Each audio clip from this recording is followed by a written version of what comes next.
Jël sunu deret ñu wanteer daw dem jënd ko ji boo du bëggee doom ji wutu ko ci pale bi takku nañu dogu dem jële ko fa bu fekkee da nga fàtte li ñu daj ba ngay toog doole mbedd maa ngi ñëw fàttali la yàqu feeñal na seen ñi màkkuy waaye dem leen rek ci gerte leen ñi mujj ak yéen yàqu surtout qu'il manque de kuy pour les bouteilles dootu seesal sa leer ju men déglu nañ nga sunu alal nga jël see ba say bi gis boo xamoon lu 313 bi pare yow di nga ci askan wi ñoo moom réew mi buñ ko dégg di gagné temps sunu jëf la teg na saraan si man te way ci ni tax ñun sunu moomeel kenn du ko asaloon bu ñu jógul dàkk lii moom du ma sa tàggoo bu nu penc mi benn jaam du fi bàggoo mu ngi bëgg a dee léegi sabaroo di sago stop please stand up please ñun bu ñu woote kenn du ñu waale stop please stand up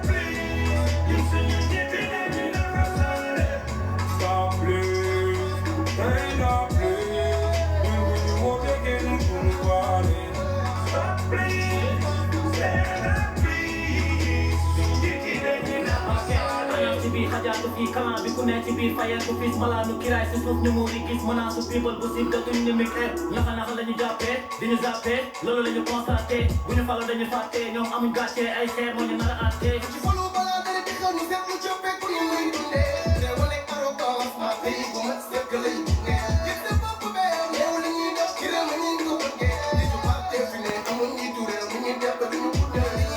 di job valeur yi root ma ci waat ak sengoor di fa taxoon ñu lool jot na régime de mort dañoo tayle sengoor di ñu gàll ki boor feneen sàcc ki ngoor jox nañ gas la mi ñu aiguisé wu doy na di masla ñu déguisé wu léegi ñëpp a dëggu feeñal seen i déggu pour am réew bu dëggu wàccal xeexu sa tuut teen la ko may pour sa leega si maam bu tuumal ay bett ki maam ñun xaaratuñ yoomal xiyaam bu jaree ñu tegaat ku saxal si jaam waa doora dalee ci nguur faw gori sama gis-gis si génnul ci seen i poos ñun askan lañuy teel baas baas bu nekk sa tuur ya ci tënkol amul yërmande li mu mande lay war nañ ko jëfee nan det ñuy dàppali dañ ñu bëgg a doppali fu jot na balaa wees jot nañu muyu lekku bale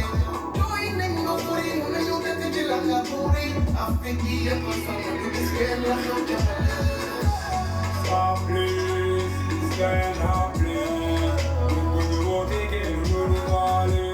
stop please stand up please ñun suñu njiit yi dañuy naxasaale stop please stand up please ñun bu ñu woote kenn du ñu waale stop please Press tu vois, ok?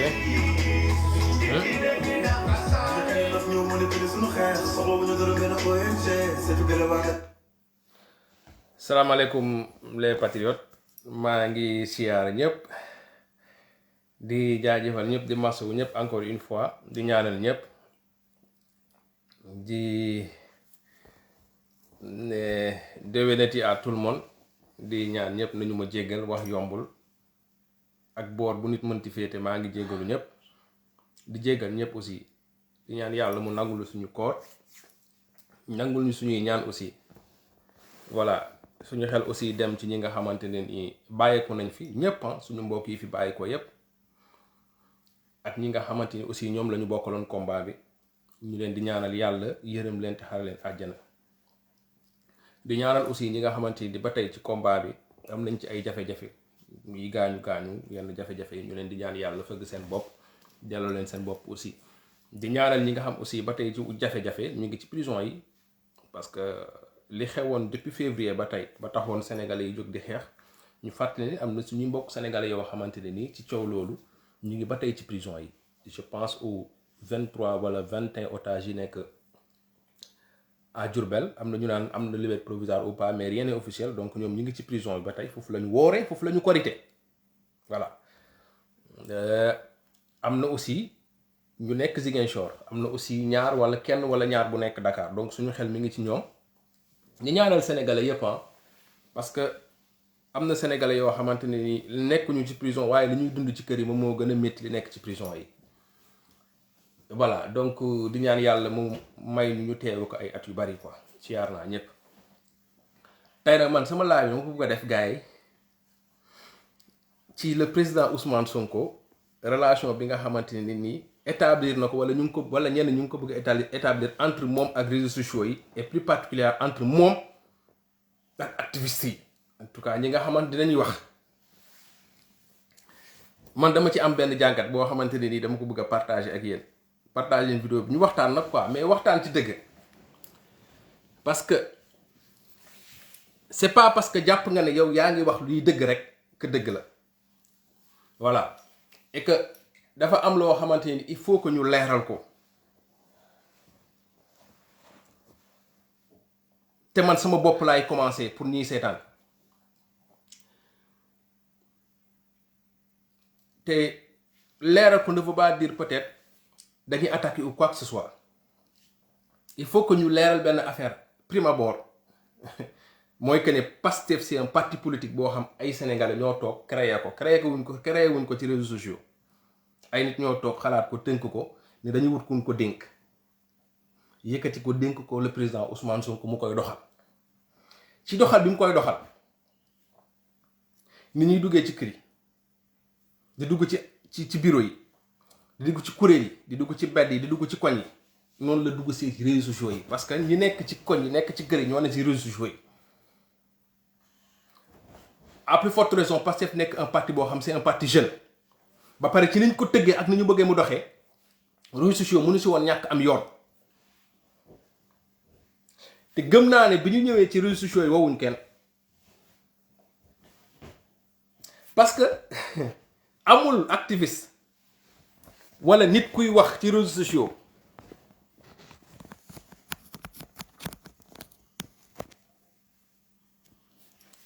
ba war a mën a jàpp ne am na benn maqaama boo am benn cër ak benn gëdd mën nga ko am waaye xam nga ñun dañuy faral naan le président Ousmane Sonko a bon dos ci opposants yi ak yenn journalistes yi mais il a bon dos ci yenn activistes yi. fi may commencer mooy bëgguma du polémique seetaan naa suñu frère Abdou Karim Gueye taxul aussi may live. dinaa ñëw ci ñëpp ñi ñu bëggul ñu tudd sax dinaa leen tudd bëgg bàyyi sax naa ko tudd tey Abdou Karim Gueye ku ne xam na ne am na taxawaay bu mu am digganteem ak Ousmane Sonko du ma ne digganteem ak Pastef digganteem ak Ousmane Sonko la moom nee na bokkul Pastef nee na moom Ousmane Sonko mbagg ak mbagg dañuy ànd dem ba biir palais loolu yëpp mën nañ ko concéder quoi taxawaayam ak xeexam bëgg Sénégal man gëm naa ne am na taxawaayam fitam ak yam bëgg naa ne am na yaa ngi dégg mais nee na moom ni muy xeexee stratégie bi muy xeexee kenn du ko dicté looloo valable ci man ni may live looloo valable ni le président Ousmane Sonko di doxee parce que président Ousmane Sonko moo toog ni moom ni muy doxalee son plan son programme ak waa Pastef nit du leen ko dicté ak koy mënti doon ba mu koy wax sax ay activistes sax taxuloon muy wax damay leeral rek pour nit ñi comprendre que ne ñoo bokk combat bi mais day baax ñuy leeral parce que nag ku mën a toog nag wax Ousmane Sonko xalaatam nag keneen mën a toog wax xalaatam ci yow ak koy mënti doon mais ñu leeral rek ñu waxtaan suñu parce que ñun ñëpp ñoo bokk game bi day baax aussi ñoo xam ne li yëpp ci cadre démocratie la bokk ñuy waxtaan ak xel yaa ngi dégg parce que tey man gëmuma ni Ousmane Sonko moo dox fekk ci Abdou Karim nitu dëgg man gëmuma lool wax na ko tey gëmuma ko Abdou Karim Gueye bi ñu demee élection locale 2000 législative 2017 Mamadou Sy Tounkara la àndal mu am ñeneen ñu ànd ak Ousmane Sonko noonu la demee te loolu nag amul problème ci Mamadou Sy Tounkara la ay amoon yaakaar dem fa amul li mu bëgg mu del si replier wu gis ne Ousmane Sonko mi parce que boo toogee ci live nga ne ñun li ñuy xeex Ousmane Sonko lañ gis mu koy xeex Ousmane Sonko di ko xeex ba 2014 ba tey nga ñëw fëgg sa dëne ne am naa maqaama wax parce que Ousmane Sonko moo ma fekk si combat Ousmane Sonko a boodoo fekk siwul kenn ci combat loolu nag mooy dëgg wax ko dëgg nag dafa dañ koy critiquer mais il faut qu'on rétablisse les faits Abdou Karim Gueye moo jël position bi mu jël ni stratégie la que ni moom bu amee lu muy wax Ousmane Sonko ak ni Ousmane Sonko dendaleeg moom da koy wax ci mbedd bi door ko wax ci Ousmane Sonko loolu stratégie la. kantaa nag ay nit du ma woo di ma ko wax loolu moom mënul nekk Ousmane Sonko moom noonu la partem bindoo ñi ànd ak moom noonu la ñuy bindoo ñun kenn duñu jam naa ni Ousmane Sonko noonu la bindoo waxul kenn mu tontu waaye dafa am ñu ko tontul parce que fi mu tollu nit ñi la parce que gis nga waxtaan bi souvent boo bëggee wax ñu ne tey su ma defoon bëggoon tey jël live ni damay live ci nit dof gars yi ma Issa non c'est pas ça c'est pas ça il faut qu'on rétablisse les faits Abdou Karim Gueye 2018 bu soree ba sori la dugg la ànd ak Ousmane Sonko parce que nag 2017 élection législative fii la ñu fekk yàggul quoi comprendre nga te gis nga man ni may bëggee ñuy respecter ñoom Abdou Karim Gueye ak ñoom noonu laay bëggee ñuy respecter les autres yi nga xam laay fuñ te ne ci kër yi nekk ci téléphone yi nekk feneen nga xamante ne nii c'est pas parce que nit demul place de l'Obélisque c'est pas parce que nit jógul dem jàmmaarloog policier que dafa am noo ko war a mën a taxawee ci xeex bi parce que am na ñoo xam tey ay laago lañ bëgg ci xeex bëgg Sénégal am na ñoo xam ay gumba lañ bëgg Sénégal am na ñoo xam am na lu leen tënk am na ñoo xamante ni demuñu parce que seen liggéey am na ñoo xam demal pour plusieurs raisons nit ki man bu ma jëlee suma décision ne damay ñëw live naa ko assumer comprendre nga c'est pas parce que Babacar Diop noo rii ni wanewul kanamam maa ngi wane sama kanam que man maa ko gën a engagé le combat ne se situe pas à ce niveau en fait il faut que ku nekk combat bi li ngay def defaloo ko pour Ousmane Sonko defal ko sa bopp nga assumer ko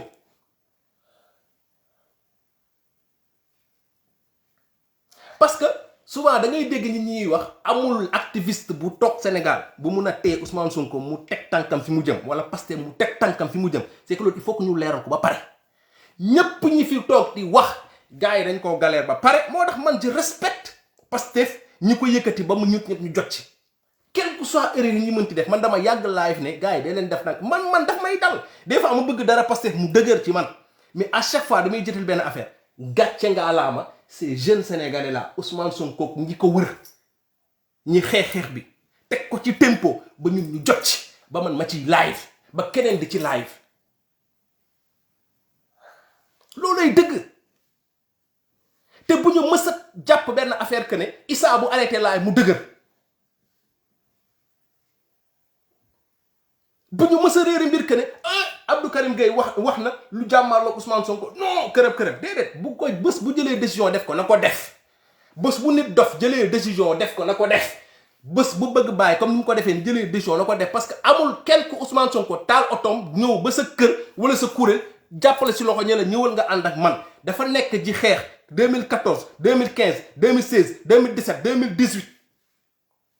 affaire bi après 2017 la explosé ñëpp ñëw daw si ku nekk am lu mu ci def mais ku ci nekk yaa ngi xool li nga def ba jàpp ne am na lu benn cër bu mu la may man loolu laay bañ te ku ko weddi bàyyil wala nga jàmmaarloog suñu waa ji parce que les gens veulent faire comprendre nit ñi que ne bëggu leen ñu critiquer Ousmane Sonko à partir du moment où tu prends la décision de dire des choses sur Ousmane Sonko jamono ji wallahi mais bu mu la bett suba nga xëy nit ñi wax ci yow c'est ça le problème ak koy mënti doon parce que Ousmane Sonko noonu la bindoo noonu la wàccee Sénégal noonu la ñuy ànd ak moom di defee noonu la ko jeunesse bi téyee fulla ak fayda chaque jour mu wax ko parce que jeunesse bii téye Ousmane Sonko bëgguñ ñu nettali leen ko ñu nettalee ko suba seen doom ak seen siti ni ñu leen ñu nettalee ñun Cheikh Anta Diop ak Mamadou Dia mais il faut que les gens arrêtent di ruubee ne Ousmane Sonko booy yi bëgguñu ko critiquer Ousmane Sonko c'est le leader politique le plus critiqué au Sénégal le plus insulté bi ñu gën a diaboliser bi ñu gën a ñàkkal fayda bi ñu gën a saaga mais kenn du ko wax doo toog bañ la njabootu Ousmane Sonko ay doomam ay jabaram chaque jour ngeen gis ay kilifa toog ci télé bi naan dafa ñàkk fayda lu mu wuti fii lu mu def fii des imbéciles yoo xam ils ont foutu lu gën a garaaw ci dëkk bi et vous voulez que ñun qu'on se taise Ousmane Sonko waxuma la ku ko laal mais luy ñëw lu ko jege sax ñun dañuy ñëw taxaw ak koy mënti doon parce que combat bi nekkul ci loxo nit ku dul Ousmane Sonko combat bi nekkul sa loxo ak koy mënti doon parce que c'est comme si ñun bëgguñu ko critiquer Ousmane Sonko depuis quand les gens ont dit que Ousmane Sonko kenn du ko critiquer d'où est-ce que les gens sortent ces termes-là Ousmane Sonko kenn du ko critiquer kenn bëggul ko critiquer alors que de l'autre côté c'est le leader le plus critiqué au monde da ngay toog télé Pastef newu fa responsable Pastef newu fa Ousmane Sonko newu fa waa PDS di débat ak waa réew mi ak waa APR Ousmane Sonko batiti patata journaliste dañuy toog sax ay analyse politique invite du sax débat politique mais dinañ jaar porox ndoll ba dugal Ousmane Sonko te duñ wax ci moom lu baax pourtant ñu ngi koy gérer c'est des patriotes qui l'écoutent ban leader politique moo am patience boobu noonu Thierno Alassane Sall mii di door a ñëw sax il suffit nga wax benn affaire ci moom sax gars yi jóg commencé yuuxu booy parce que ñun li ñuy subir kenn da koo subir ci àddina kenn du ko wax Ousmane Sonko ku bañ boo waxee booy yi ñëw tontu wala ñu wax jëlal décision nga bañ a wax parce que loolooy démocratie parce que ñi dañu yaakaar ne ñun duñu encaissé ñeneen ñi wax jom ñooy encaissé quoi ñun kenn dañoo dàq encaissé ñun dañoo encaissé ba dërkis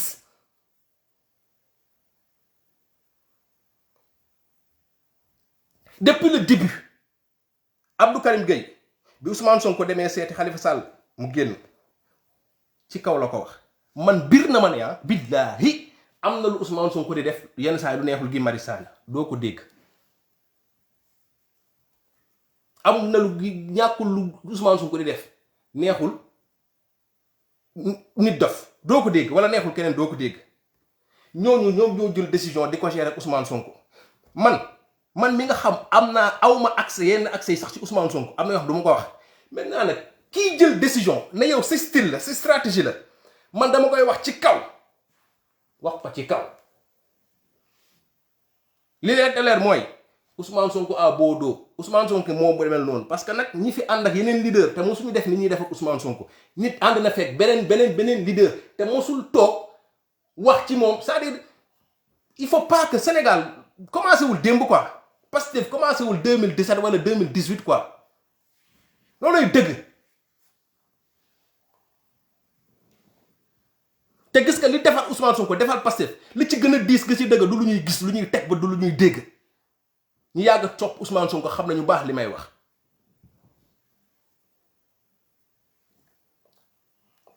nañu ñi di modeste tey xam ne li ñu doon nit ñi ñoo leen ko def te chaque jour ma wax ko Pastef bi mu ñëwee ni taxaw dëgg xeexkat yi dëgg ci lañ siw xeexkat yi dëgg ci lañ am taxawaay su ma koy wax nag ñi ñu yaakaar ne leneen la li ma wax du daj ku ci dugg ci réseaux sociaux yi ñu lay seetaan ñu la suivre di la déglu nga nekkoon actif xool leen rek même activiste yi amoon bu njëkk Pastef dafa ñëw dooleel xeexkatu dëgg yépp Pastef dafa ñëw yëkkati ñëpp amul Guy Marius Sagna ñi nekkoon même dans l'anonymat xoolal su ma nee Pastef nag c'est les patriotes yi nekk ci réseaux sociaux yi nekk États-Unis nekk Sénégal nekk Waalo nekk France nekk Belgique nekk feneen nga xam loolu lañ am noonu la ñuy jàpp ci kawam ñoo lay jël yëkkati la nga soxla dërëm ñu dajale ko ñëw jox la ko avant Pastef avènement Pastef di ñëw la plupart des gens qui luttent ils étaient dans l'anonymat loolu lay dëgg et souvent ils sont injustes envers Ousmane Sonko parce que am na ñoo xam ne seen coow tey bu ñu ko déggee même bu dul Pastef sax Ousmane Sonko tax loolu lay dëgg mais boo ànd ak nit koo xamante ne nii dafay xeex ak système bu tojee nen di omelette sax ñu ne rey na cuuc di ko ji ñu ne nga ànd ak moom xam fi ngeen jëm galère bi nga galère pour mobiliser Sénégalais yi nga am ku mel noonu mais l'intelligence sociale voudrait que nga xam ni ngay doxee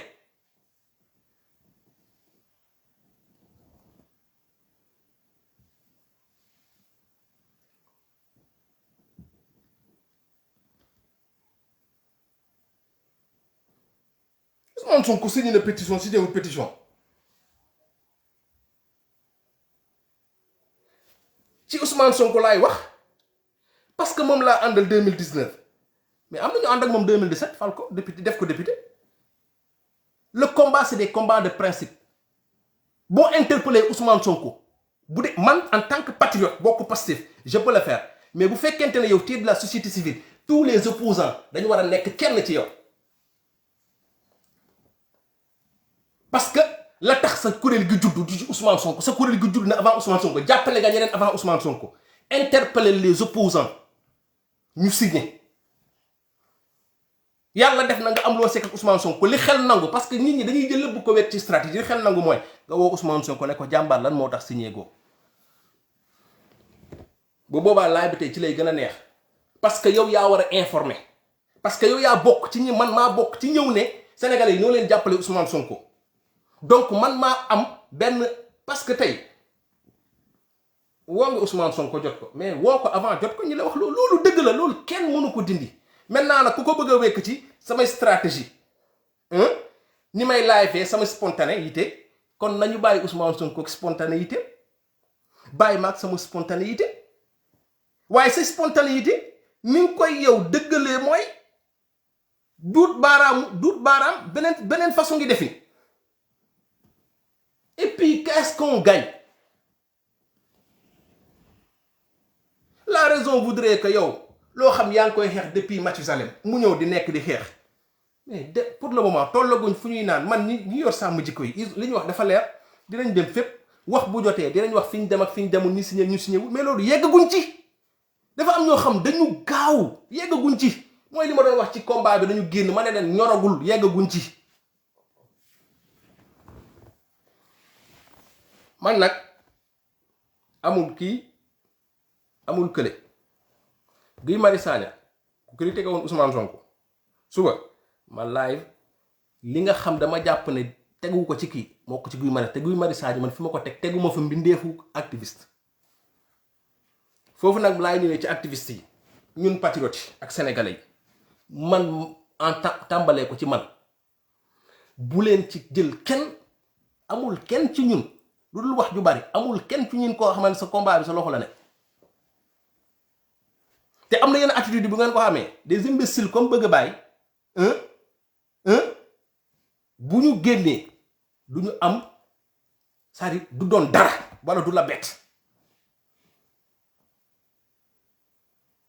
déglu leen ñu tant que ñi ngi wax loo xamante ne ni yenu na maanaam gis nga la raison c'est la chose la mieux partagée au monde man li may wax nii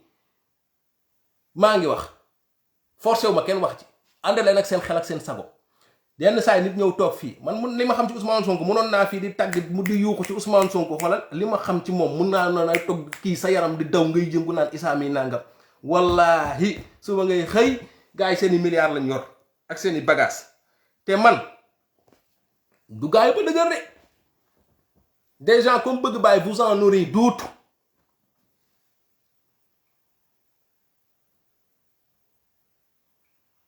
vous en aurez d'autres mais ce que nit ñi war a comprendre man benn analyse laa def ci affaire u bëgg bàyyi bi mooy bon débarras bëgg bàyyi génnul ci combat bi de yàlla moo ko sepp ci combat bi parce que bokku ci la preuve xool leen discours am tey c'est très simple donc bu dee mag may déglu yow xamoo sax li la génnee ci combat bi comprendre loo sax ni mu demee même bu dee alal lañ la jox yàlla moo jaarale alal boobu yàlla moo la seppi xam na yow bokkoo ci góor yàlla yow doo Ousmane du moom yow doo patriote te wane nga ko sa baadoo la wane nga ko ñi dañu wax du wax ci moom dama bëgg mu leer à travers moom nit ñi comprendre que ne bëgg bàyyi bon débarras parce que bokku ci donc c'est en réalité yàlla moo ñu libéré ci ku mel ni bëgg bàyyi mu dem te yàlla wan nañu ni mu mel parce que dafa am ñoo xam du ñu gis dafa am ay patriote dañu xër ba duñu gis parce que dafa am ay patriote yoo xam dañuy fan nit parce que waxoon na benn wax dañuy fan Issa parce que Issa dafa bëgg Sonko parce que man maa fi gën man bëgg Issa dafa bëgg Sonko dafa kii boo xëyee nag léegi Issa xoolal xëy jaar fu ko neex bëgg Sonko daal niñ koy xamee du tey lañ koy décider dañ mois bi ñu toll jaayante bëgg Sonko la ñu nekk tollaguñ fu ñuy defee jugement parce que yeggaguñ match bi jeexagul bu match bi jeexee nag bu match bi jeexee ñu xam kan mooy kan ñu ngi ci match bi ñu ngi ci biir match bi tollaguñ fu ñuy naan kii moo bëgg kii moo bëggul kii moo bëgg affaire bu course de fond la wax jooju du waxu kese course de fond la nañ dem ba ci xoolal gars yi génneeguñ sax milliards yeeg affaire yàqaguñ sax yàqaguñ génneeguñu affaire Ousmane Sonko corrompre guñu gis gars yi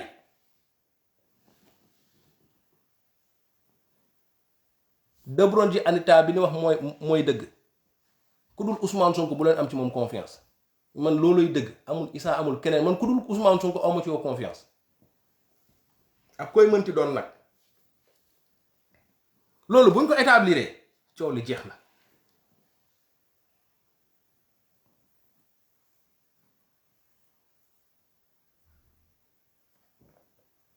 des gens yoo xam qu'est-ce qu'ils ont amené à ce parti là lu dul coow lu bari kenn bisu leen fenn yow amoo xaalis amoo alal amoo xam-xam amoo fit amoo dara lu dul sa làmmiñ gu rëy moo tax man ne désintéressement combat bi ku ci bëgg a def gis nga man c'est très simple bëgguma page Facebook YouTube bëgguma monnaie sama page soxlawuma ci dara gis nga yooyu yëpp ñu def ku mu neex na nga def ko man sama stratégie loolu la bëgguma ci dërëm bëgguma ci dara wutuma ci tus moo tax man maa firi lu ma neex wax ku ma neex waxal sama yoon newul ci li des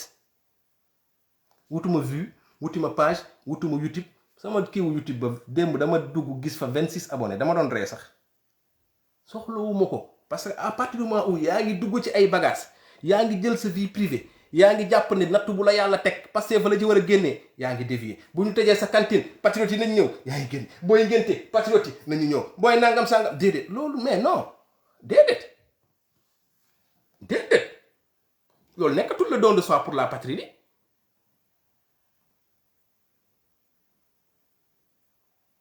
ku dul Sonko Bassirou Diomaye sa xolal pour mu gën a leer Bassirou Diomaye El Malick ak keneen ci yow man ku dul Sonko parce que moom ma dugal ci mbir mi dugal ma ci Pastef ku dul Sonko gëmuma ko Sonko def wax wanewu jóg dox sacrifier Sonko ma woon lépp ma gis ko ñeneen ñi dama leen Bassirou Diomaye ma koy dégg rek gis na mi ngi taxaw fi El Malick may gis mi ngi taxaw ni ma doon gisee keneen ak keneen mu ngi taxaw fi mais Sonko moo nekk taxaw ma gis ko mu won ma loo xamante dama ci teg sama loxo mais loolu taxul ma def ko jinne wala yàlla Sonko nit kese la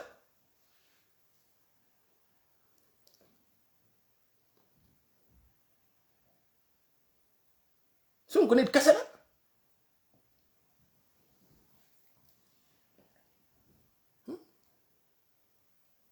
xam nga man loolu mooy sama problème Sonko ku ñu ko respecté lul ku ñu ko joxalul cër ñu jox ko cër parce que kilifa la ku ko joxul cër ñu jox ko cër parce que kilifa la te ballaahi pour moo mënul gërëm ña mu daaw rek ku ci ñu bëri li ñu nekk tey Sonko leen ko def ñu bëri li ñu am tey ay nitu Sonko leen ko def ñu bëri li ñu nekk tey ay nitu Sonko leen ko def yàlla naka ko def jaarale ko ci ñoom mais nit ki mënuloo ko yaakaar ba pare yàq ko wala nit ki mënuloo jàpp ne yow moom mooy ki nga xam moom moo war a tey Sénégal pare nga bëgg ko réduire au néant def ko zéro boo woowee nit ki ni kii moom laa bëgg mu nekk président mais dafa am loo war a woon nit ñi ci kooku du nga war ko superpuissant wala nga ne yàlla la mais Sonko lu mu def ba bu ñu xëyee suba matin midi soir ngawti Sonko noonu yi di ko def ñun ñi ànd ak moom ñu bëgg a toog di ngawti ci biti lu mu def gàcce war naa rey ku ne Sonko na def lii sa Sonko def dale te balaa ñoo xëy affaire bi leer naññi lu Sonko def bu fekkee ñun ñuy woo sénégalais yi ne ñun kii lañ yaakaar kii lañ war a àndal ñun ñooy jóg au nom de je sais quelle stratégie xaw ma au nom de je sais pas quoi fii xaw ma génnee ay termes yu kenn xamul am na loo xam bu defuwul nit ñi ne defuwul am na yenn actuellement boo ko posé yëfu dof la nit ñi ne lii yëfu dof la du lu ànd ak xel lu Sonko def pétition bu ñuy wax signé wuñ wala signé guñ affaire bi ñëwagul le 23 mai dara xewagul commission bi ñu koy dir sa yoraguñ nga génn lël sa làmmiñ di ngawti ne bëggoo kenn wax ba pare bu ko teg ci sama stratégie mais foutaise de qui est-ce qu'on se moque neexut a wax mais looluy dëgg mais regardez ni dof ce gars-là man saa yi ma xoolee nit dof rus kenn mosu ko dégg mu ne anku ñu yaakaar ne nit dof xëy na je sais pas moi ñu yaakaar ne lépp ko neex ci affaire bi kenn mosu ko dégg mu ne anku man des fois damay bëgg a wax dara sax rus damay bëgg kii sax xam nga rus man sama modèle d'engagement man ci nit dof laa koy xool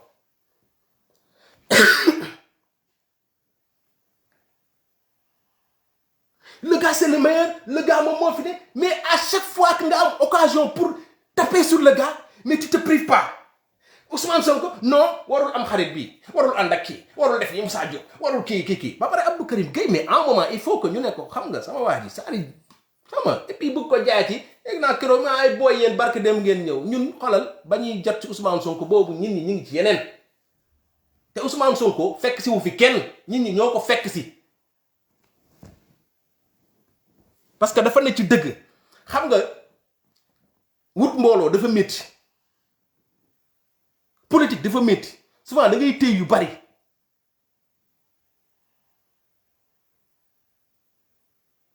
wut mbooloo dafa métti ba souvent tu veux pas diviser munu bugguloo wax luy yàq bugguloo wax luy kii mais à un moment aussi c'est-à-dire Ousmane Sonko vraiment il a bon dos quoi Mame Gor di dóor ci Ousmane Mati Trois Pommes di dóor ci Ousmane c'est-à-dire Youssou Ndour di dóor ci Ousmane presse bi di dóor ci Ousmane même une opposition di dóor ci Ousmane nguur gi di dóor ci Ousmane ñun ñu ko war a ñàkk ñu ne dañuy dóor aussi ci Ousmane waaw mais waa ji duñu ko yërëm tuuti nag ñun ñu ko war a ñàkk ànd ak moom ñu ne dañuy dóor ci moom bu doon sax da ngay dóor ci moom parce que dafa tegg idéologie bi wala dafa teggi projet bi wala dafa wor mais ci ay jugement de valeur est-ce que kii na lii est-ce que li mu kii lii est-ce que li mu je peux comprendre sax sur des principes des combats de principe loo xamante ne nii Ousmane dafa déconné carrément ñun ñu ko ñàkk man je peux comprendre nga génn nga dóor mais dóor ci ay est-ce que am na est-ce que amul yow ñëpp di dóor say noonu di dóor journaliste yi di dóor société civile di dóor yow nga ñëw war ko ñàkk ngay dóor boo doon dóor sa ci lu am fu la mais ni ngay dóor dara leeru la ci waaw mais quand même faut ñu wax ko parce que des fois wax dina neex niru dëgg ba nax patriote moom la ñu ay mateek ñoo leen di naxee di doon ñu doon naxee nga Ousmane Sonko moom dafa am gaa xam dañ cee sës waaw mais wax ji nag nañ ko wax mu tege parce que lii raam ci ñag ba la jëm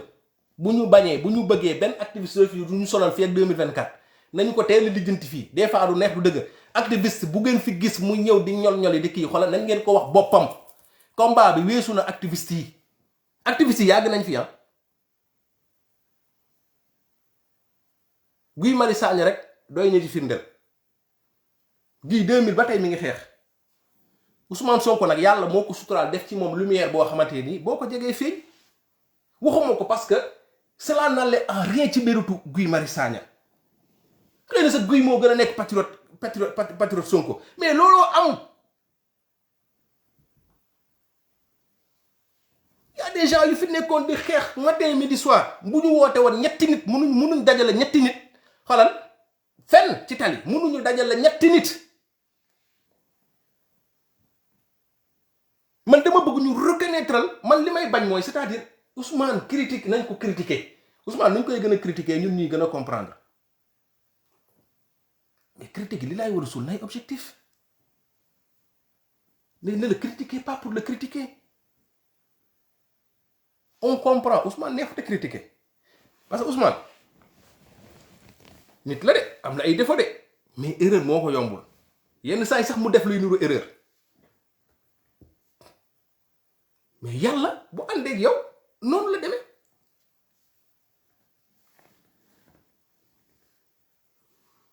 politicien def na erreur boo xam Ousmane def na ko mujjul fenn parce que Ousmane nag la yàlla may ay jàmbaaru Pastef ay Abdou Aziz ay Tanor Sankaris ay Babacar Diop ay Ousmane Diagne ay keneen ak keneen ay seeni seen ñoo xamante ne nii sa waay Ousmane bu demoon këpp keesu jàkka ji sax gars yi ñoom ci réseaux sociaux yi tegal la ay sañ-sañ waxin la rek pour ngeen comprendre que ne c'est-à-dire yàlla mooy def loolu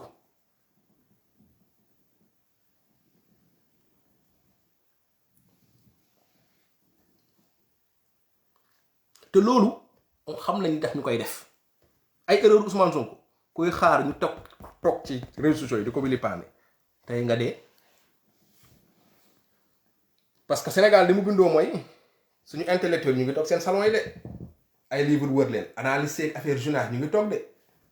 ñu ngi gis li Aliou Sall di def de ñu ngi gis li Youssou Ndour di def de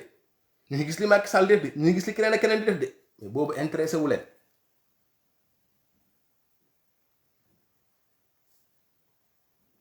ay junni mbon mu ngi am Sénégal de Sénégalais yi di dee affaire grave mi ngi am Sénégal mais benn erreur Ousmane Sonko la gars yi di wër waaw kooku nag boo ànd ak moom benn erreur am boobu bu ko defee erreur boobu ngay jël ñàkk ko loolooy xel loolooy fulla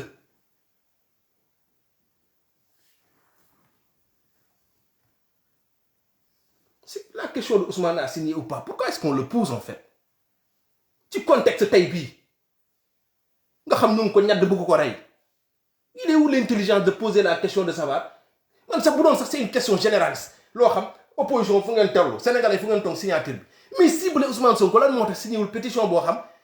mel ni comme si dañu ne pétition bi suba mu tëj wala pétition bi tëj na mais loo xam ñu ngi koy togg pareegul.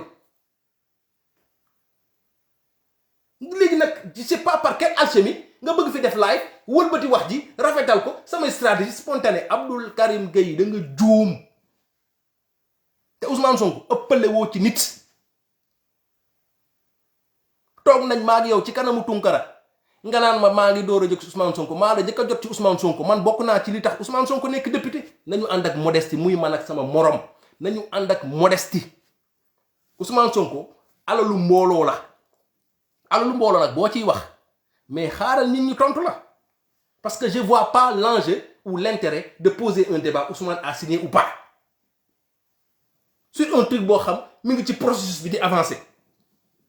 yow nga ne kenn du lay imposer ni ngay live bëgg a wax Ousmane Sonko kan lay gisal kan lay jubaleel nu muy politiquer nan lay defee gis naa si ñu naan waaw Ousmane Touba léegi jébbalu Ousmane Sonko c'est un Sénégalais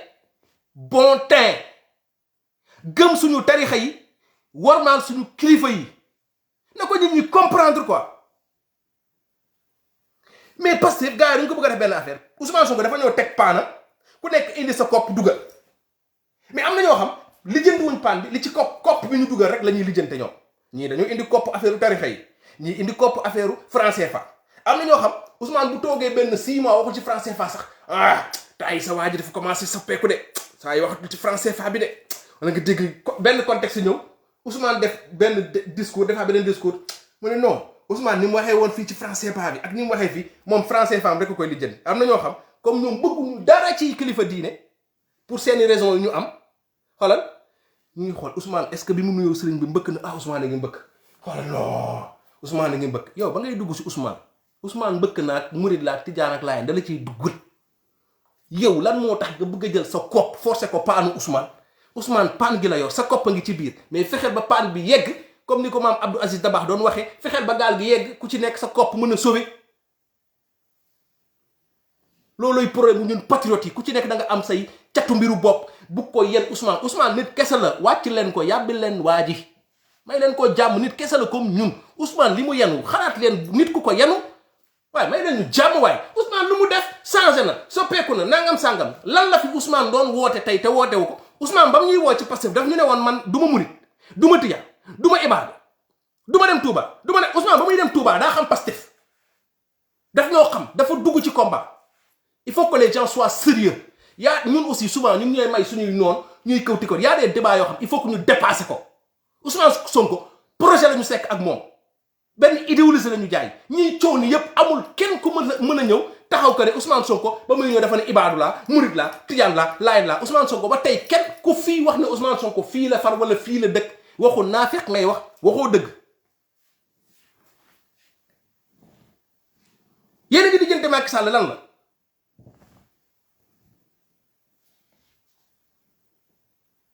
waa ji wax ko bu ma tegoon léegi son bi ngeen dégg ko mu naan ngay ate ngay buddhiste waa ji wax na ba sonn mais ñu nanguwuñu dégg am na ñoo xam Touba neexu leen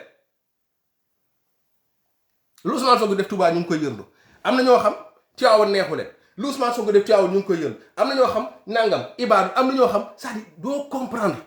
Ousmane day def discours sax ñuy toog naan tey lan lay wax Casamance lan lay def ci lii lan lay def ci la c'est-à-dire il faut que les gens man j'arrive pas à comprendre en fait Sénégalais bu amul tey confiance ci Ousmane Sonko ci doxalinam xamal ne xolal non bul voté ji parce que suñu classe politique bii ku jege Ousmane Sonko sa amu ci looluy dëgg Sénégal moo am nu mu bindoo rek nit ñi ñemewuñ dëgg mais ku ko jege sax newu fi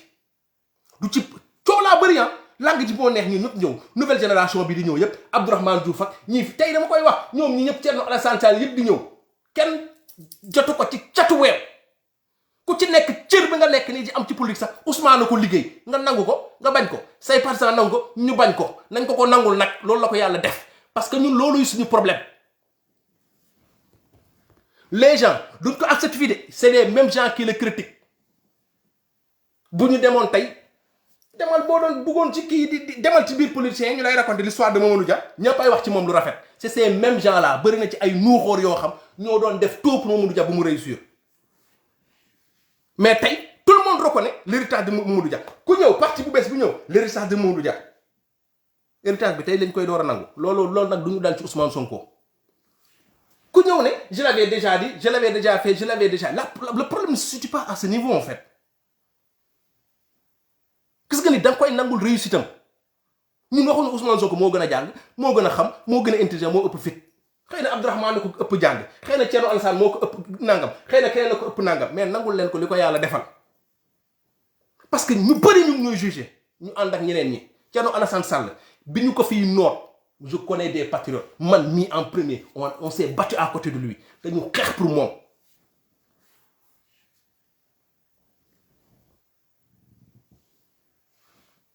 man dama doon wër émission Abdourahmane Diouf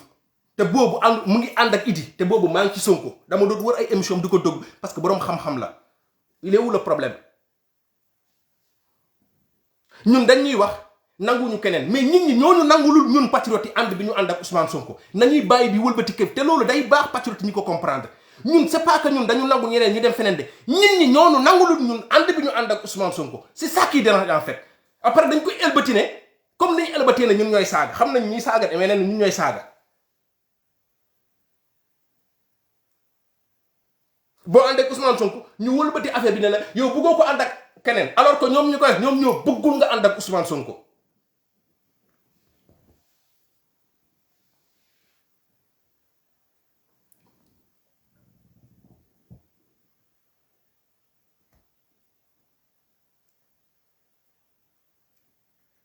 qu'est-ce que vous voulez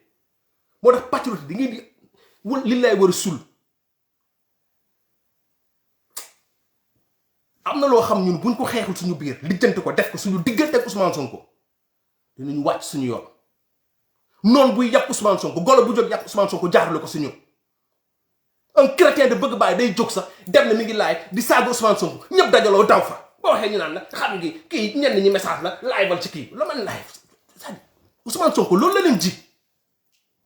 le gars il se sacrifie il fout en l'air sa famille son travail son boulot amatul vie de famille vous allez soutenir des imbéciles qui l'insultent ci réseaux sociaux yi qu'est-ce que vous voulez vous le partagez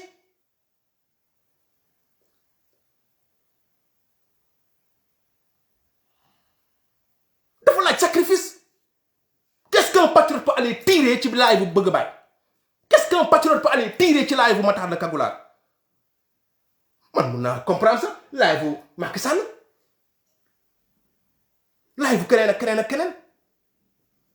mais tu vas suivre un bëgg bàyyi muy saaga Ousmane Sonko comme ça nga toog fa naan ko ak yow tamit yaa fi kii fenkat nga nii dama gi am na yoo xam dañuy naan dama demoon pour def ay bopp yooyu affaire boobu noonu Fatoumata Danso di bañ ay c'est-à-dire qu'est-ce que tu vas aller faire là-bas yow xam boo fa demee nag gars yi fekk fa nangam sans vue mais moom loolu lay commercer yow yaa ngi koy may doole bu ngeen fa dajaloo dem fa mu dem fa ak 10 000 vues mais bu demee di waxaale 10 000 vues yi lay waxaale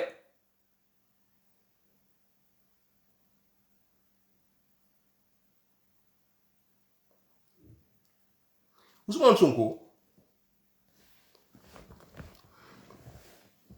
fulla ak fayda gi muy doxe ci loolu lañu war a dox fulla ak fayda gi muy doxe ci loolu lañu war a dox te nag foofu laay terminer mooy affaire mbiru Touba bi du ma ci sore du ma ci wax lenn rek laa ci xam lenn rek laa ci wax Ousmane Sonko un projet la ñu jaay ne lii laa bëgg pour Sénégal ñu ñëw adhéré mu ne mooy njiit li ànd ak équipe jóg di doxal ñun ñu nekk ay patriote am ci moom kóolute chaque jour moo wax ko ndax saret lay jël ndax oto lay jël wala avion loolu moom la engagé ndax Ousmane fépp fa mu demoon teg fa tànkam Ousmane lu mu wane Touba lu dul yar déglu nangu kilifteef pare wax la mu doon wax dem il est où le problème ñii naa fekk di ruube yépp il est où le problème Ousmane solul daal dugg ak moom ci jàkka ji Ousmane yenuwul malet di jox sëriñ si bu mu moomul Ousmane demu fa wax fa waxu yaradiku lu lu dem di déglu sëriñ bi ne ko lii ma fi indi de lii yow kilifa gi nga wax ma dégg waaw léegi sëñ Mountakha moom bu xasul Ousmane kuy xas Ousmane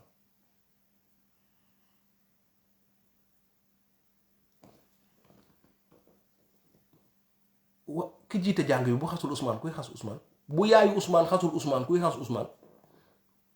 bu roi aussi bi xasul Ousmane kuy xas Ousmane comme xas ngeen ko woowee bu ñu demee tey ba kenn mënatul xas Ousmane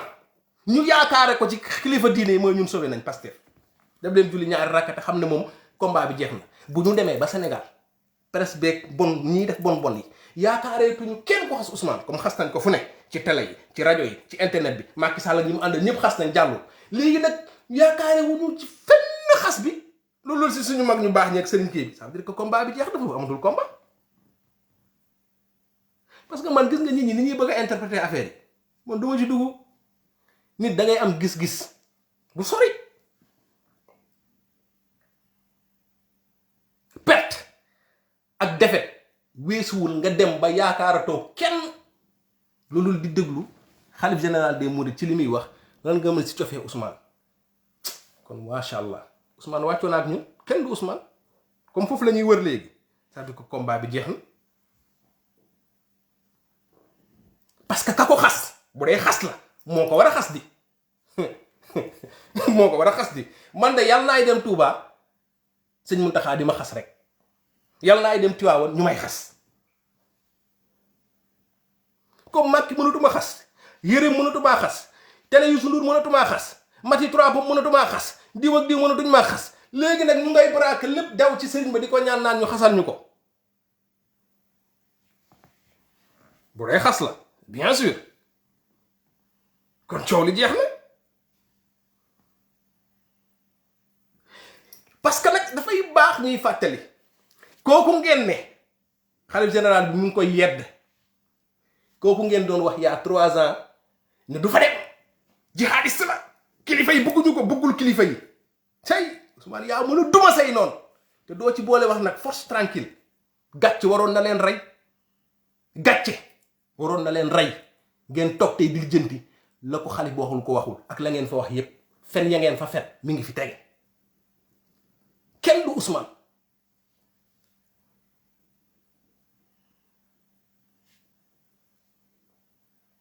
ma déggee Bécaye Mbaye mu ne citizen li parce que dee leen politique waaye citizen sama gars yi dee leen politique dee leen wax ak sénégalais yi technique bi baax na de Bécaye bu ñëwee naan Ousmane dégg naa gars yi dafa bëgg jigéen waaye kan moo bañ jigéen ban góor bu may seetaan fii la nit mënul ñëw toog na da nga bëgg jigéen ça veut dire quoi da nga bëgg jigéen pour ñu juddoo Sénégal màggee jigéen diw dafa bëgg jigéen paa bi dafa bëgg jigéen waa ji dafa bëgg jigéen ça veut dire quoi depuis quand loolu la doon lu yéeme au Sénégal ba un communicateur traditionnel di ko poser question à un jeune nee nañ seen waa ji dafa bëgg jigéen ay bu ma toogoon ak Bécaye laa koy fàttali ko mbiram baag Yékini ba ko gars yi di da ngay faral kii ñaata nit a mos a toog ne Bécaye yow dangaa faral bii écurie dangaa faral bee écurie Sénégal lépp lu nit doon lijjanti ci benn waxtu ci benn kàddu teg nañ ko Ousmane Sonko ay at ba tey ñu ngi laam-laama luy système bi te ñi koy laaj yépp xam nañ ko naa fekk rek a tax ñuy laaj xam nañ luy système bi nee nañ ko dangaa bëgg jigéen te amul góor buy judd ci àdduna te mënuñ la tiim jàkkaarloo la nga bëgg jigéen ça veut dire quoi Issa dafa bëgg jigéen ça veut dire quoi Macky Sall dafa bëgg jigéen ça veut dire quoi ku ne mën na ko wax ku ne léegi loolu noo koy justifier diw dafa bëgg jigéen diw nan la koy justifier ci àddina diw dafa bëgg jigéen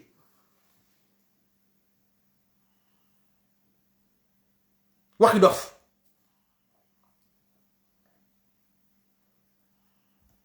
diw dafa reew diw dafa mel nii diw dafa mel nee te diw boobu ñuy wax mi ngi juddoo ci réew mi màggee ci réew mi ñu ñëpp ñu teg suñu bët moo tax ma ne la patriote yi ñun nañu yeewu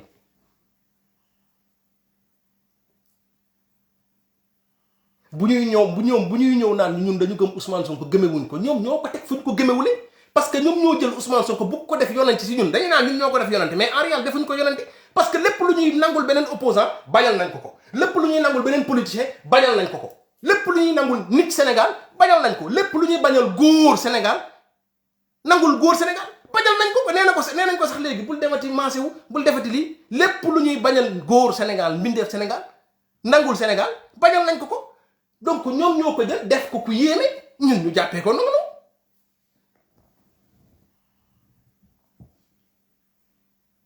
kuy xalam di sa jaayu barka ba yaay borom ñu téye ko noonu nag mu mat ko sëkk nag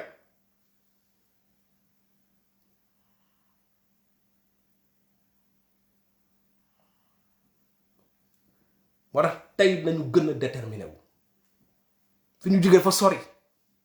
ñun ñoo war a am kontaan te fierté man de Ousmane Sonko demam Touba bi mbégte rek laa si jële pour ñi xam ñu ngi fi woon y a 2 ans 3 ans 4 ans 5 ans fa Ousmane tolloon lañ ko doon jiiñ fa mu yegg tey ba ñu yegg fii tey ñu indi débat bii sant yàlla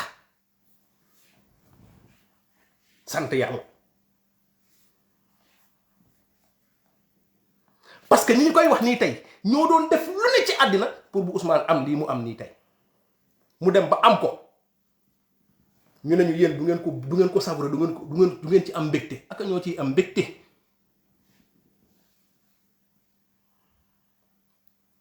parce que ñi koy wax yépp di jéem a mbële seen xol yaa ngay bon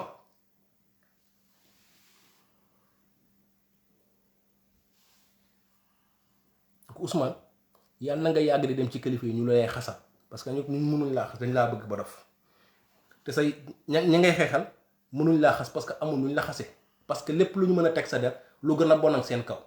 donc suñu mag ñoo ñoo suñu papa yi nekk ci aada beeg kii bi demee noonu suñu yaay yi suñu baay yi ñoo la mën a yeddal ñoon lañ nangul ñu yeddal la yàlla nañ lay yedd Ousmane yàlla saa yoo demee ci kilifa diine yi ñu def leen nii mu gën la yokk jom parce que borom jom nga yàlla na ñi la ko war a def ñu nangul leen ko di la ko defal na ko nit ñi comprendre noonu mais dugg ci ay considération machin ci yooyu lañ ñuy xaar donc combat bi souvent les patriotes nañuy wàññi tuuti passion bi di dem ak xel Ousmane amul lu ma dégg Ousmane doon wax démb avant maa ànd ak moom mu wàcc ci tey amul ci àddina amul nit ku la ko mën a tegal loo xam Ousmane moo ne woon lii du ma ko def ko tey nit kay la mu yaakaar woon ne Ousmane lay def loolu lay wax ña yaakaaroon ne Ousmane ibaadu la Ousmane di dem Touba Ousmane du waxee nii Ousmane du sol lii Ousmane du wàccee nii mais da ngay ñu naan Ousmane wàññi na dangar avant xeex bi di am avant Ousmane Sonko di génn def discours am yu garaaw yooyu lañ doon wax son discours a changé léegi Ousmane bañ xamoon bi coow li ñu Ousmane bi mu waxee ñii naan wax ji dëgër na ma leen di delloo ci benn wax bu Ousmane waxoon li may def li ma war a def na ma koy defee kenn du ma ko dicté moo tax ñu nangul ku ne mu defee noonu te kenn bañ ko dicté kon bu ko kenn dicté parce que nag Ousmane fas bi mu yéeg moom ba mu ko wàcc mooy bu baax bi ñun kay sénégalais yi ñu war a xoolaat suñu bopp te patriote aussi ñuy am plus d'intelligence foofu laay terminer parce que dans ce combat là dafa am lu ñuy woowee la communication dafa am benn moment boo xamante ni benn moment boo xam ñun dañuy téye communication ñoo ko téye di ko doxal ñeneen ñi di topp mais souvent ñu ngi topp te dernièrement réseaux sociaux bàyyi leen ci xel on fait que topp ci ay information gars yi ñuy génn rek bu ñu gasee benn kàmb ñu ñëw di suul rek ñu gas beneen loolu la ñu war a éviter ñun ñoo war a téye communication bi di ko jàllale parce que souvent li ngeen di xeet cellules yi doon weeru koor bii ngeen doon gis Pastef di ubale fu ne ñu koy partagé li mu mën a def métti li mu mun a yàq benn cellule bu judd patriote yi yanu cellule bi ñu ne jàmm gën am na cellule lu bees patriote yi jël cellule bi def ko événement teg ko ci réseaux sociaux yi def ko seen i itte li mu mën a di yàq gars yi li mu leen mën a rayee métti leen jarul sa dem di commentaire tu mens tu dis pas la vérité Ousmane Sonko c'est le meilleur loolu noonu ngeen di partager moo gën a mën a saf sàpp ci politique.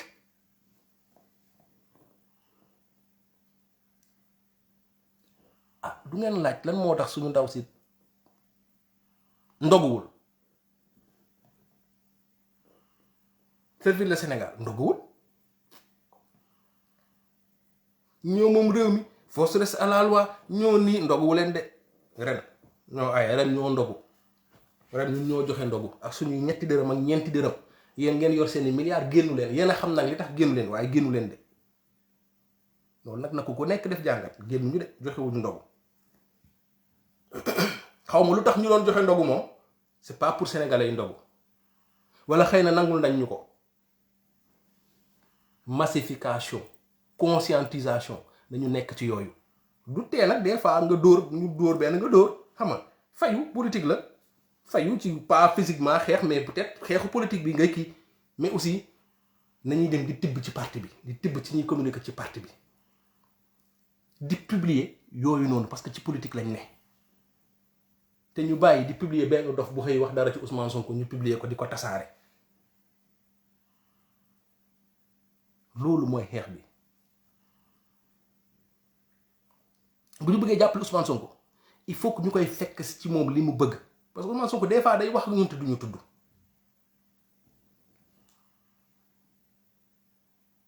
et on est très dispersé on est très dispersé xëy na parti bi dina ci liggéey après mais on est très dispersé ci réseaux sociaux yi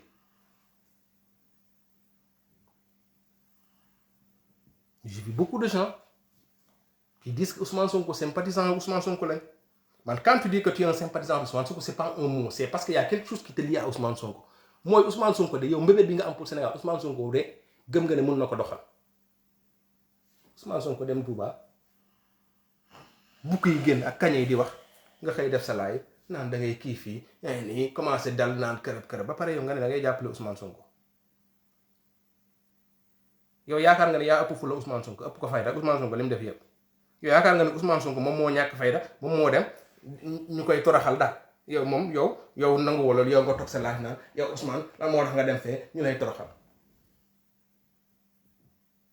kon am na ñu toog fii si réseau yaakaar ne ñoom ñoo ëpp fu la Ousmane Sonko ñoo ëpp fayda ñoo gën a ëpp jom waxi dof xam na comme ñu toog ci réseau yaakaar Ousmane Sonko ñoom ñoo gën a bëgg Ousmane Sonko lu baax ñoo gën a xam Ousmane Sonko li muy def waa ji ngeen ànd ak moom ay waay nit day ko rek waa ji ngeen ànd ak moom mooy doxal ngeen di bëgg muy doxal ngeen di bëgg muy doxal ngeen di bëgg waaye yéen daal lépp lu jaxasoo seen xel rek ngeen toog jàppee ko benn ku wayadi ko amul fu la amul fayda koo xam dañuy joggati ci kawam ñun sañuy naan Ousmane Sonko kilifa la bu kiyee fii dañ ko war a kii kilifa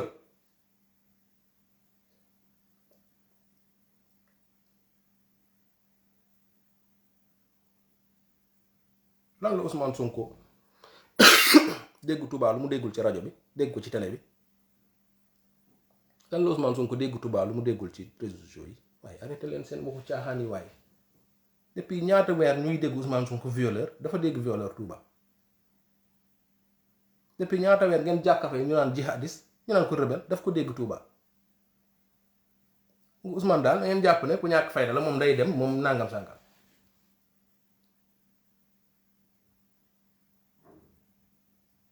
am na yoo xam du sax débat quoi lan lañu Ousmane Sonko wane ci fulla ak fayda principe intelligence surtout intelligence bi nga xam ak génie politique bi nga xam ñoom Cheikh Yérim duñ ko wax de jàkkaarloo duñ ko wax de Ousmane Sonko un jeune de rien du tout dugg ci politique amuloon sax 45 ans 2014 mu téye parti doxal ko tey c'est le premier opposant en Afrique dans le monde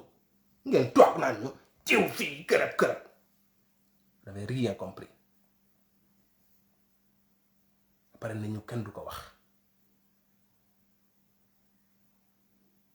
sant yàlla tey Ousmane de waa Daniel Sorano duñ ko tagg de tey suñu maire yooyu noonu duñ ko tagg parce que Ousmane Sonko la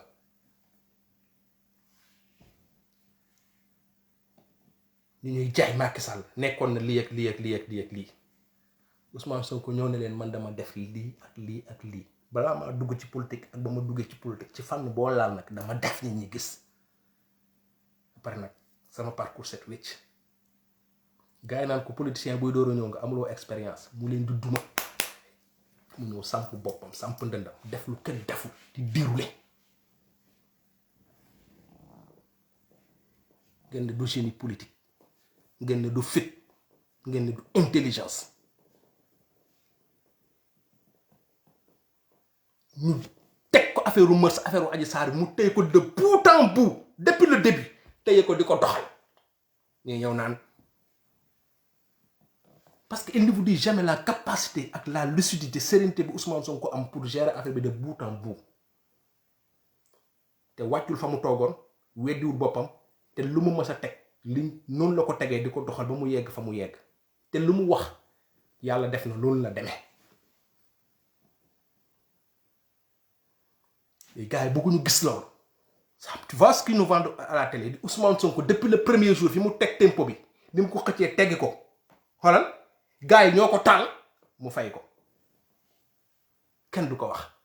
gars yi ñoo ko taal mu ne leen xam ngeen fi ngeen jëm baa gars yi nag waaw mu ne leen nañ leen dem bu du demee ba Sénégal ñëpp jaaxle kilifa yi ñaan mu téye baar bi teg affaire bi téye gaal gi ne leen fii lay yem na taxaw mu taxaw bàyyi leen ko mu doxal kenn du ko wax et pourtant on le voit moo tax képp kuy jeune jàngatal foofu noonu gars yi dañ ko taal mu fay coow li parce que ba affaire yi demee ba tàng xel yépp ci moom la ñu dellu mu gën def discours ne leen affaire yi fii lay yem affaire yi yem fa loolu nee na ñoom du génie politique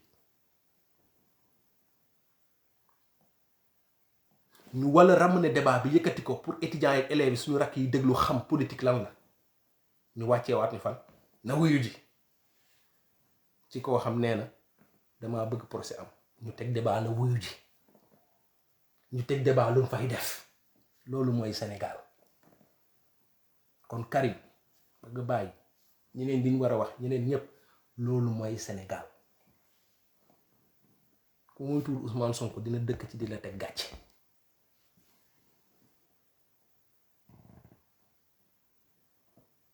parce que à force ñu jaay waxu Ousmane Sonko dafa dëgg dañ ñu bëgg a fàttali ko ne derrière loolu yëpp di am y a de l'intelligence y a du génie politique y a un stratège y a un jeune qui voit les choses qui comprend les choses qui c'est-à-dire koy doxal y a un leader charismatique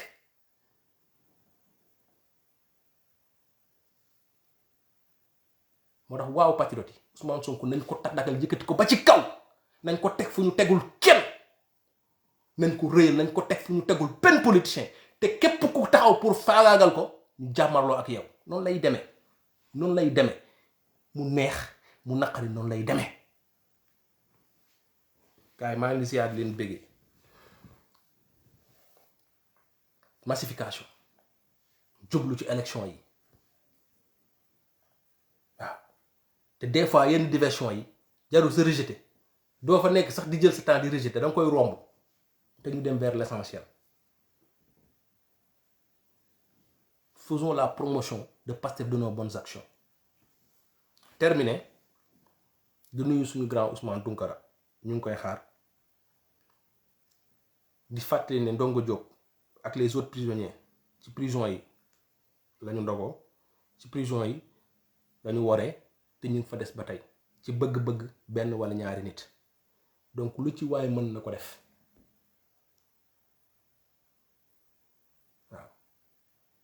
te cette page là mënuñu ko tourner tant que frère yooyu noonu ñu ngi ci prison bi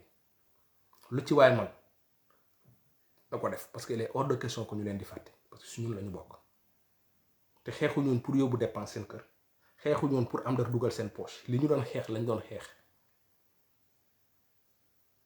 donc le combat continue. Cheikh Yérim nag bàyyi naa ko suñu mbokk ivoiriens yi xam nga gars yi dañ tàmm naan ivoirien il ne voit rien mais ivoirien bi moom gis na Cheikh Yérim. Vous dites que les Ivoiriens, ils ne voient rien. Ivoirien bii nii journaliste bi gis na de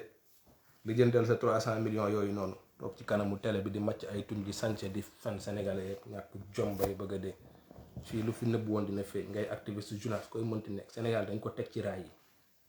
waaw ak suñuy baax nag su ma nee baax nag suñu kilifa diine yi ci la bokk ak nu mu mënti demee nag suñu tarixa yi moom ci la bokk suñu pangool yi ci la bokk suñu affaire yi am Casamance ak suñu mbokku libégo loolooy Sénégal te Pastef ñëwul pour teggi fi dara Pastef day ñëw nawetaan di am ñu nawetaan ko patriotiquement làmb di am ñu koy làmb patriotiquement màggal ak gàmmoog yëpp di am ñu koy def patriotiquement Sénégal boobooy Sénégal waaw nañ ko comprendre noonu nag te noonu lay demee incha allah daa ngeen jëf gars yi maa ngi leen di ziar.